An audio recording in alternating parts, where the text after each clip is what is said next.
The word celibacy does not describe or is not the translation for brahmacharya.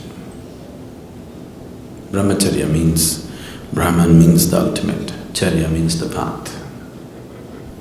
You're on the path of the ultimate, that is brahmacharya. Celibacy is talking only about the physical aspect of holding yourself back from an unnatural urge which is going on in the body and more in the mind. So celibacy is not the right thing to say when we say brahmacharya.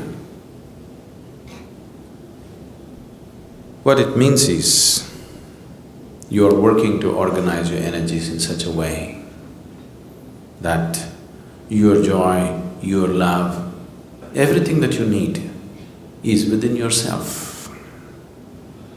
You have enough experience in life to know that nobody, however dear they may be, is 24 hours reliable. Isn't it so? Yes? Yes or no? Yes. All of you have enough experience in life to know that, isn't it?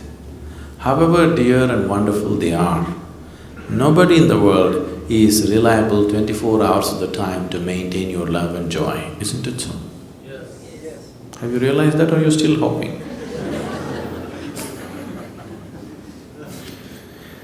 So it's out of this wisdom, because if one wants to really know higher dimensions of life, one thing that is necessary is that within you there is a constant sense of peacefulness and joyfulness. If this is not there, then you will go after something. If you don't feel steadily peaceful and joyful, then you will do compulsive activity of trying to be happy. So, a brahmachari is somebody who is trying to organize his energies in such a way that to be peaceful and joyful is all his own. He is not going to lean on anybody for that. Have all the brahmacharis reached there? That's not the point. They're working towards it. They need support, they need atmosphere to make that happen for themselves. It's not a small task that they have taken up. If once a human being's way has become like this, that his peace, his love, his joy is not dependent on anybody, he has the necessary background to spring up to another dimension. If this is not there, he will naturally get entangled in compulsive activity. So brahmacharya on one level fundamentally means to move from being a compulsive human being to a conscious human being.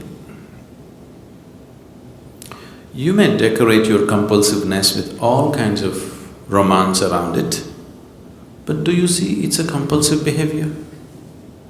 Yes? It is not a conscious behavior. You may have the whole world with you, it doesn't matter, but it is a compulsive behavior.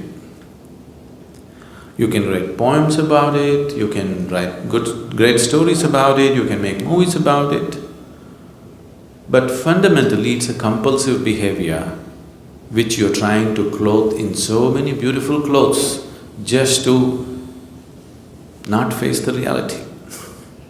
I'm not trying to take all the romance out of your life, okay?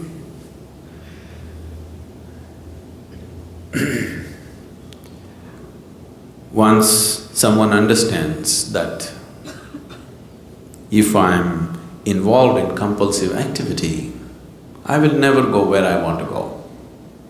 Isn't it so? Yes? If one is compulsive in his life, there is no question of he having a goal to reach or attaining a certain state or whatever. Compulsiveness means a very deep sense of slavery, isn't it? So one who has realized this naturally seeks to become conscious. So it is from this understanding that we said, if you really wanting to make a journey, you should drop your compulsiveness and bring consciousness to every aspect of your life. So that is brahmacharya. Celibacy is an ugly word because without the necessary understanding nor necessary sadhana nor energy, you just trying to hold yourself back, then you will suffer. If your energies were organized in such a way that all the time you're high, really high within yourself, you won't lean on anybody for these things, isn't it? Oh, I'm not like that right now, what to do? As I told you, these things don't come unless you make some effort towards it. One can go through life with the compulsive patterns without much effort. You can allow the life to carry you on. I know right now the new age philosophy is let it flow. I don't know what they're letting flow anyway. See, being a part of life, being involved with the process of life on the surface is one thing, at the core is another thing. Nature is on two different levels. One aspect of nature knows nothing other than self-preservation and procreation. This is the surface of nature.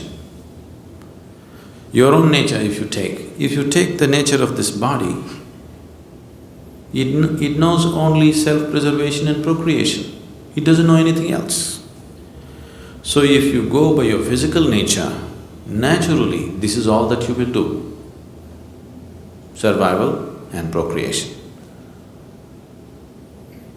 Eating, sleeping, reproducing, dying, that's all that will happen if you go by the ways of the body. But at the same time, there is another nature within you which is longing to expand. If you give it the whole existence, it'll gobble up and still be hungry. Yes? Do you have that or not? If you feed the whole existence to this one, it'll gobble up everything and still be hungry for more. So there is another dimension of nature within you which wants to expand in an unbounded way. Which one do you give into is subject to who you are. If you give into the physical nature, all you will know is just this. If you give in to the inner nature, which wants to become boundless, then the life is different. So if you have given in, or if you have seen the ways of the inner nature are far beyond the ways of the physical nature, naturally you will choose to create a situation in your life that is conducive for that. It is from this understanding that brahmacharya or sannyasa became a part of spiritual process.